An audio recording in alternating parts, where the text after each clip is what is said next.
Welcome to Leaders' Questions, where Ireland's leaders face the heat, the pressure, and the toughest questions of the day. We're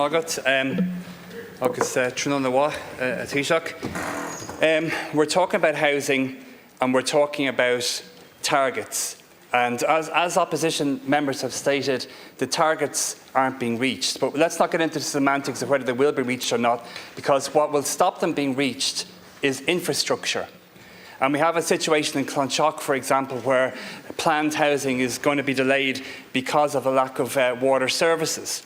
So in this context, Taoiseach, it was interesting to listen to the ESRI chairman, Sean O'Driscoll, who is a member of the new infrastructure task force, and credit to the government for setting this up.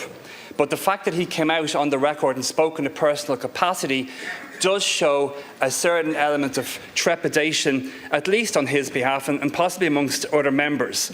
He addressed issues like the judicial reviews and planning delays. He said the bar for judicial reviews is far too low. He spoke about the need to extend the Part 8 planning permissions enjoyed by local councils and to tell the EU that Ireland has an infrastructure emergency to overcome regulation and red tape. But what I'd like to focus on, Taoiseach, in particular is the need to secure multi-annual funding for utilities and major projects. So we're talking about the water services, we're talking about our national grid, we're talking about some other areas as well. And what was said was that tough, brave and exceptional decisions are needed. We need a commitment. So the CEO of Uisce Éireann's on this, the Managing Director of VSB Networks, but the legislative changes required, there's no sign that they're going to be agreed by the July 1st target. Now, Minister Chambers is reportedly, after saying that nothing is ruled in or out, that everything is on the table. But Taoiseach, can I get a commitment from you that for the first time in this state's history, we have a proper structure of multi-annual funding? You see it in local councils where you have a 3-year rolling capital programme.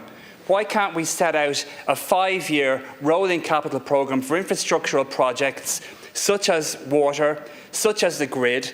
We talk about and I'm digressing slightly here, but we're talking about the AI technology that's going to use a lot more energy when we have a lot more data storage companies coming in and the income potential that we have. We can't have that and have electricity supply and build houses as it stands. We have the potential to be a major energy exporter in terms of converted hydrogen, in terms of stored electricity, for example, which also feeds in to the housing situation. So, Taoiseach, could I get a commitment that the government will agree to set out a multi-annual funding structure, which will also give certainty to the training colleges so we can start recruiting the homegrown staff that we need? First of all, yes is the answer, we will. Utilities do need certainty, and utilities can be a great enabler of both housing and infrastructure. And the National Development Plan will reflect those prioritisation of water in particular, expansion of the grid, public transport as well, with road infrastructure. And as you know, the Minister, Jack Chambers, has established a division within an infrastructure division within the Department of Public Expenditure, and a team of sectoral experts has been seconded from key agencies to the division. And that will focus, that division is already focusing on the electricity, water and transport sectors, and also is focused now initially on the preparation of an evidence-based systematic assessment of the barriers impeding timely infrastructure development. It's engaging with key stakeholders to identify those critical barriers. It's began a public consultation which was launched on June the 6th. A stakeholder engagement event is scheduled for the 18th of June in Athlone, and it will also examine what reforms have been successfully introduced in other jurisdictions that may be applicable in Ireland. And Minister Chambers will provide a report to Government by the end of July on what have been identified as the most significant barriers that are slowing infrastructural development, and we will work on those. I will say this, though, in terms of judicial, I believe all planning should be, as far as humanly possible, decided on in the layers of planning institutions we've established, local authorities, on board Plenála. Ultimately, planning shouldn't be decided in the court, but people are applying to the courts. the length and breadth of the country. And governments can't abolish the law. But in the Planning Act, it was interesting. We did try to streamline the law. We tried to streamline the whole area around judicial review. And there was a lot of opposition in the House to it. People wanted to reduce the impact of the Planning Act, that we took 3 years to get through this House.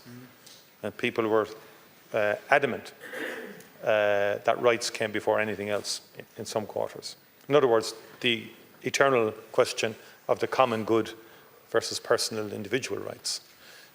Given the population growth in this country, given the housing need in this country, I think the overall common good should triumph, given the situation we find ourselves in. We have very good examples, by the way, of very good infrastructure that has been delivered on time and on budget, but we never hear of those projects because they're not newsworthy, really. When they get done on time and on budget, that's the end of it. No one really wants to talk about them. It's the ones that are over budget and behind time. That said, you take the Shannon Water Scheme, government have approved that, okay? But there will be opposition. Public representatives have said they're going to oppose it. Thank you, Taoiseach. It's essential for the Midlands, it's essential for Dublin that we Deputy get that Gogarty. project through, but there will be opposition. Thank you. And just to follow up on the transport infrastructure, Mr O'Driscoll mentioned, for example, the impact in terms of future jobs at Apple because of the road interlink and public transport links. The similar thing with Galway in terms of the ring road. As someone with a green background, I acknowledge the need for the ring road, but obviously to put more investment in public transport alternatives in the first instance. But this action plan is coming by the 1st of July, so that means the Cabinet will be deciding by the recess, hopefully, what the priorities are going to be for the next couple of years in relation to the task force. And I put it to you, Taoiseach, that if multi-annual funding isn't firmly on the table at that stage, we might as well say goodbye to the whole thing, and it will be, as Mr O'Driscoll said, just another talking shop. So I hope between Minister Chambers and yourself, Taoiseach, and the rest of Cabinet, that you will put multi-annual funding firmly at the heart of this plan and hopefully get moving on what's required. Thank you, Deputy Taoiseach. Yeah, absolutely. Funding and reform. The funding will be made available through the National Development Plan. The issue will be, can we get a societal buy-in to a lot of the required infrastructure that's the big issue. I mean, you mentioned the ring road in Galway. I mean, your former colleagues in the Green Party were very much against roads. I mean, that's just a fact. I'm not saying that that's their political view. And even in government, it was problematic in terms of some road projects. You look at the Ballyvourney bypass, or the Macroom-Ballyvourney bypass, the impact that's had environmentally, road safety has been extraordinary. In terms of the impact on the communities living in the various towns along there. It's been quite extraordinary, as well as improving connectivity and road safety.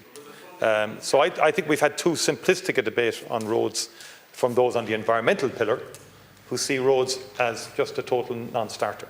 Thank you, Taoiseach. And I think we need better debate around these issues. Thank you, Taoiseach. Because they can also have beneficial environmental impacts too. Like, share, and subscribe to stay informed and help drive positive change.